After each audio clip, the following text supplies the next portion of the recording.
Hey friends, welcome to The Gathering and to this core group episode. I'm so excited to be with you. My name is Charity Goodwin. I serve as the pastor of spiritual formation and groups. And this is our third episode, and it's our first episode with guests. So hey now. So excited that we have some guests with us today who are going to share with us some real life experiences about being a part of a core group. So without further ado, I would love for you to meet them, and then we'll get into some good conversation. So Mike, you want to share a little bit about who you are? Yeah, my name's Mike Becker, and my wife Sandy and I have been members at the Gathering for about 10 years now. We've been married for 41 years. We have 3 grown children. I'm a retired lawyer, and she's a retired accountant. And as I said, we came to the Gathering about 10 years ago because for a variety of reasons, we could no longer be Missouri Synod Lutherans, and we were looking for another church, and we're directed here. And we found a home. We're glad you're here. Hey. Yeah. Mallory, tell us a little bit about you and how you find yourself here. Yeah. Hi, I'm Mallory LaPlant. I actually started going to the Gathering when I moved here to St. Louis it was a little over 3 years ago. But I actually found the Gathering before I moved here to St. Louis, which was wild and like such a God thing, is that kind of through the pandemic, while I was living in Alabama, started listening to the podcasts and heard Pastor Charity on the podcast before I even knew that I was going to be moving back to Missouri and to St. Louis. And so, I just felt like when I moved here, I'd already found a home even before actually physically stepping in the building. So, and it's been such a wonderful ride so far. Mm-hmm. What do you do? What's your everyday life like? Oh, yeah. So I'm a college and career counselor at a high school here in the St. Louis area. And so I love it. I love the relationships that I'm able to build with not only students, but their families, and helping support and guide them through kind of a really pivotal time in life of decision-making and kind of your path of what's next. Mallory also likes really good music. And so I do. We got a chance to go to a concert once. It was really cool. She invited me and it was awesome. Yeah. So I'm glad you both are here and excited to hear a lot more about your stories with core groups. So friends, we just did something that we've done before, but not in the time that I've been here. We had a tag team sermon on Sunday. Did y'all get to witness the tag team? Yeah. Thumbs up, thumbs down? Thumbs up, for sure. All right. Yeah. So me and my boy, Dave Merrill, who is the executive pastor here at the Gathering, we tag team and preached a sermon, and it was all about growing in groups, which is one of our practices that we have, one of 6. And so we started a new series about faith in practice. How do you follow Jesus? And so we kicked it off with growing in groups. It was a lot of fun. Dave tells a great story. First of all, you have to check it out. So I hope we'll link it so you can check it out in the description. So go check it out. But he tells a story about ducks, so that's funny, and about Jeeps and how Duck Jeep came to be. And so now the whole church is all ducked out. Yeah, that's a lot of fun. But we really wanted to kind of let people know that we know that joining a group and being a part of a group, that it's not an easy thing to do. And there's some people who are like, I don't do people. I don't even need this. Why are we even talking about it? And then we have people who are going through seasons of like really feeling disconnected. And so we kind of talk about both of these things in the sermon, but I wanted to give you all a scripture today, just so you would kind of ground our conversation today. So in Hebrews, the scripture from chapter 10, verse 24 and 25 says this: "And let us consider each other carefully for the purpose of sparking love and good deeds. Don't stop meeting together with other believers, which some people have gotten in the habit of doing. Instead, encourage each other, especially as you see the day drawing near." And so our encouragement to folks was to keep meeting and to find a group, commit to a group, and don't do faith alone. Anything from that sermon, stuck with you all, or any, just any points from that felt real for you? I would say I was sitting with some of like the people that have been in my group, and some started years ago and others started within the last 8 months. And so, I don't know, it was really, I think, a moment of reflection for myself to really think about like, whoa, I met these people, however long ago and feel so connected and like just what the groups have given me, And so I think that was something that was a reflection for me. Yeah. Great. Anything, Mike? Well, I have the misfortune of being in a core group with Dave Merrill. But no, core groups, we have various associations in our life. We have professional organizations and families and all types of other groups that we're tangentially involved with. But a core group, you're able to put together a group of people to help you figure out faith with and to walk with. And that walking with thing is the big thing, because we are a society of thoughts and prayers, and you are able to develop a group of people who, when they say they're praying for you, they're praying for you. They're praying hard for you, and they know what your struggles have been, and they know who you are. And they're feeling pain because you're feeling pain, and you realize you're not alone. And I think both of you gave that message very clearly during the sermon, that it's a group of people to walk through faith with and to try and figure out faith life with, not with any answers, but it really helps with the journey. I love that. It's not all about finding the answers, but it helps along with the journey of faith.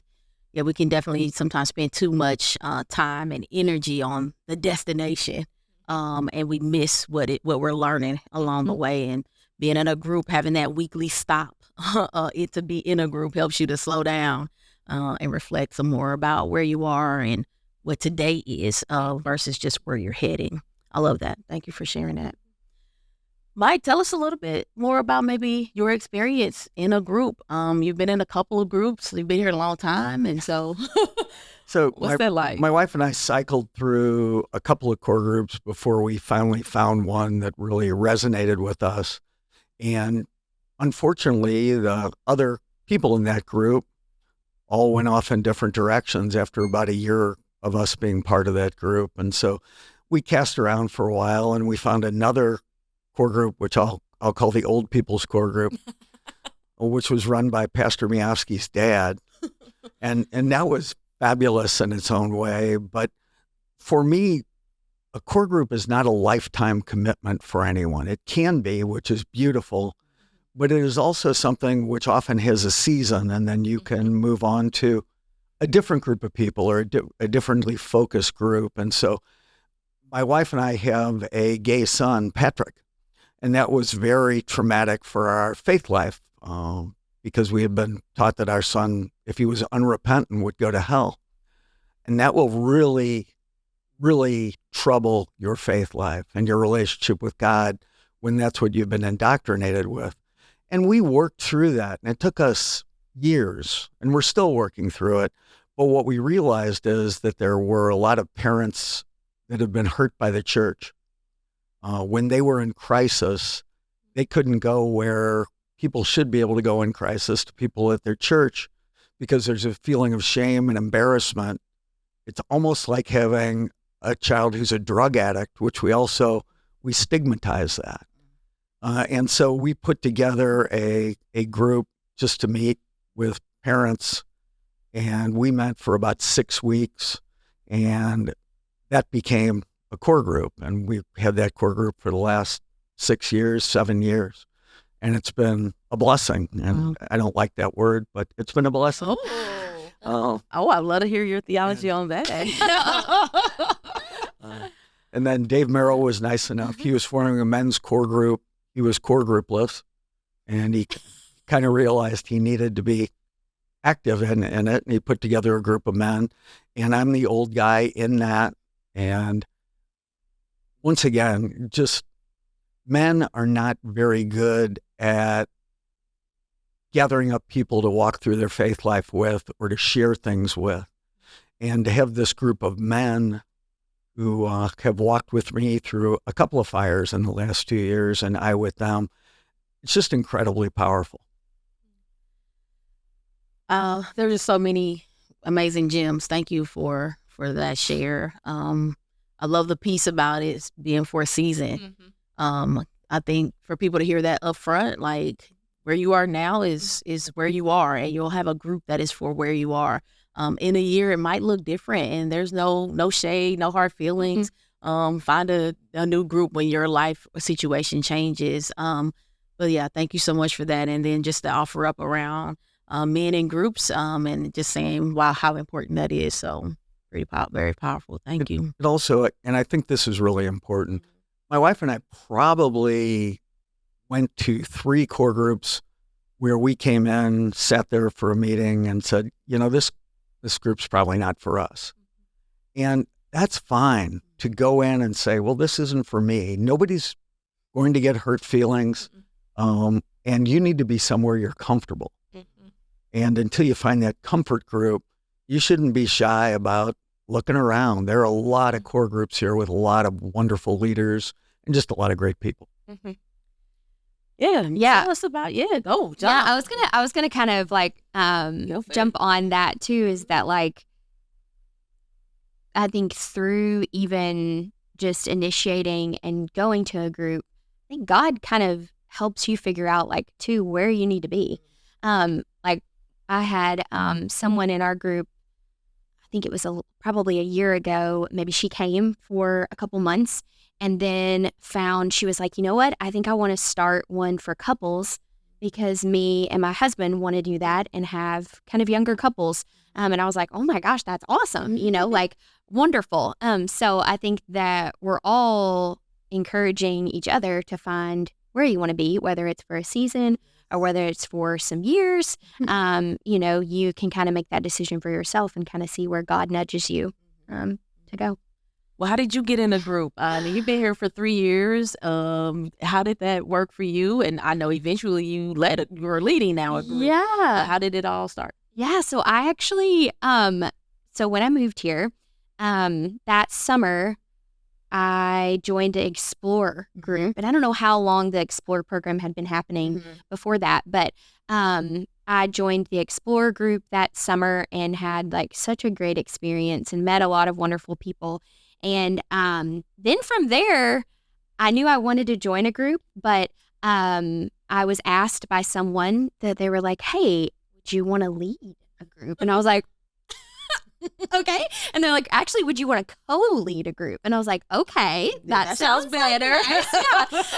So they were like, well, let me connect you with someone. I think your all's personalities would really vibe well. And so Allie Chisholm and they set us up to have some coffee. And so it was just like, I love it. Electricity. I mean, like we just do that. Yeah, we just like hit it off right away. And so we were able just with our schedules, co-leading worked best. And so we started that within that first year. And then Allie ended up moving. And so then I just kind of took over from there. And we've been going strong since then. So what kind of group do you have? Yeah, so we started not with a certain I don't know, we were like, affinity. Well, exactly. Yeah. We were like, we're just going to open it up. Maybe younger adults, who knows? Sure. And also something that we started since it was kind of at the, still in the pandemic and we knew some people weren't necessarily comfortable meeting in person inside.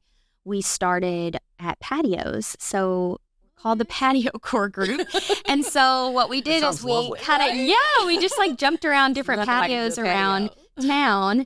And so, so started that. And so really from there, it became more women, or individuals that identify as women. And then, kind of probably age range would be probably like 25 to 40, I would say. So, and we've had people come and try it out and decide they want to, join other groups. And we've had members that started with us 3 years ago. So, it's been evolving. We've had, people that have a lot of the people in my group actually, some are from St. Louis, but a lot are transplants. So they moved here for a job or exactly.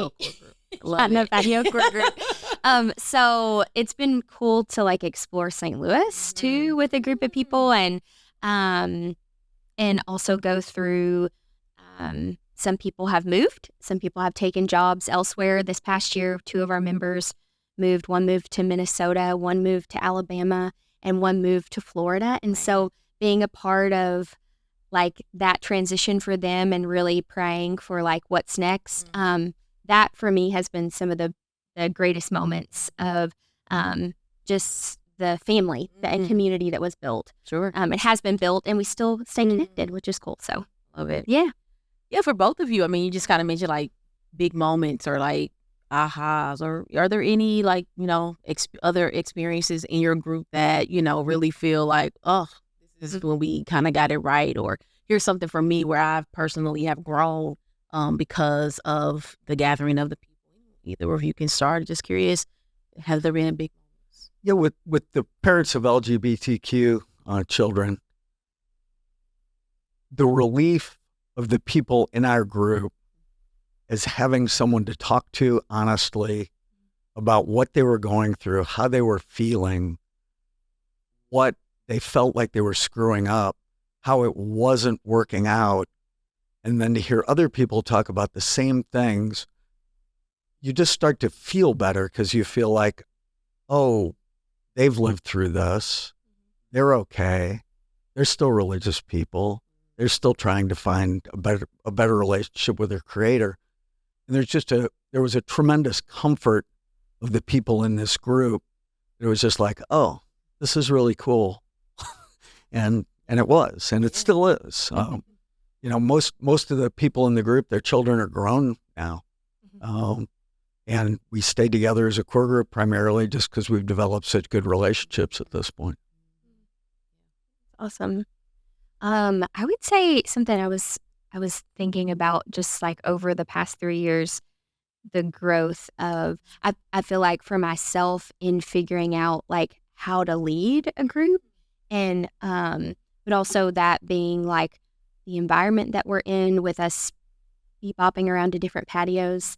Sometimes some patios are louder than others, and figuring out like what are spaces that people are going to feel comfortable opening up.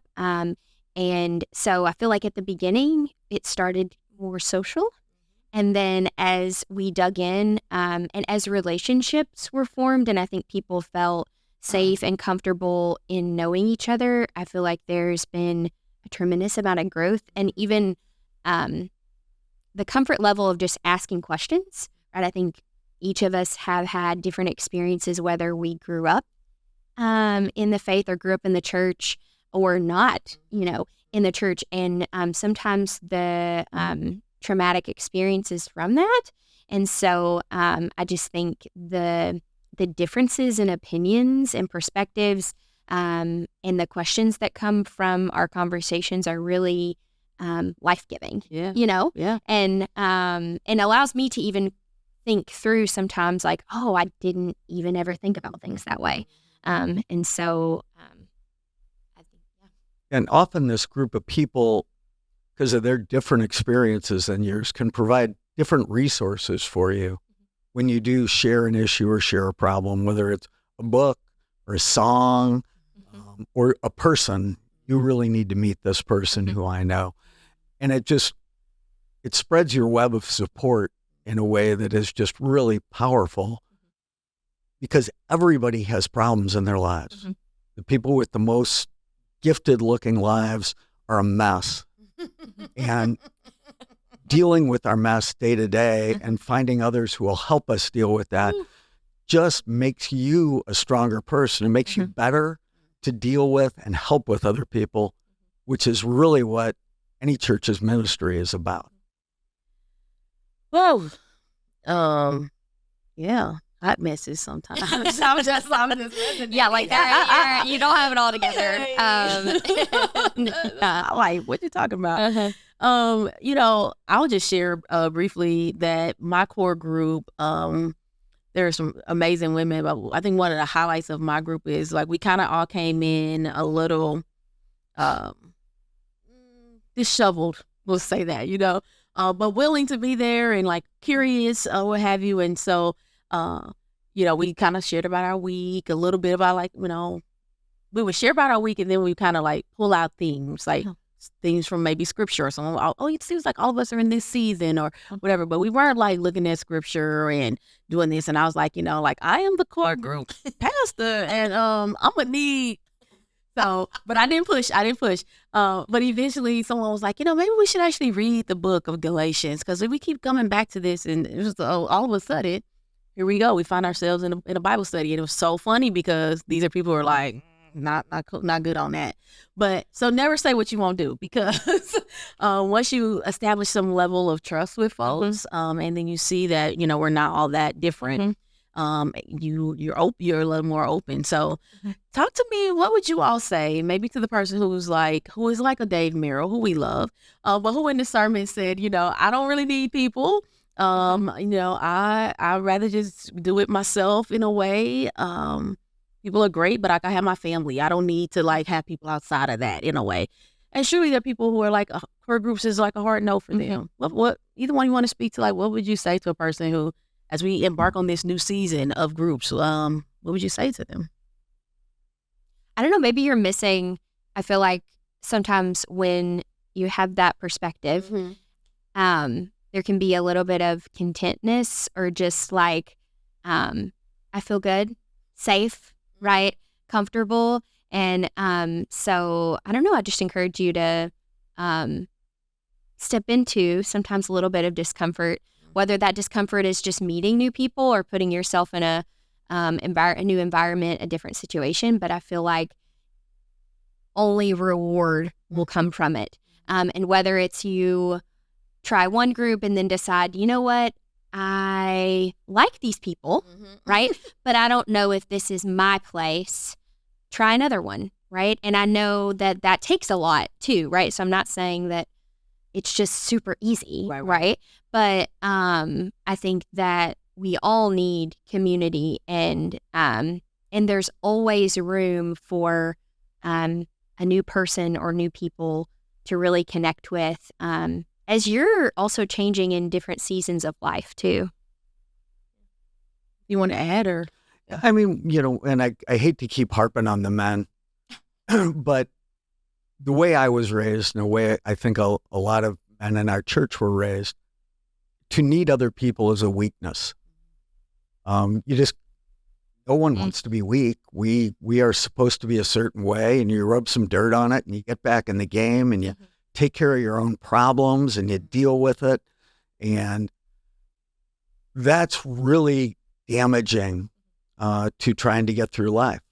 And it's really damaging to try and figure out your faith alone. And it's really damaging trying to figure out it just with your family. Because everybody in your family, you've got a complicated relationship with everybody in your family.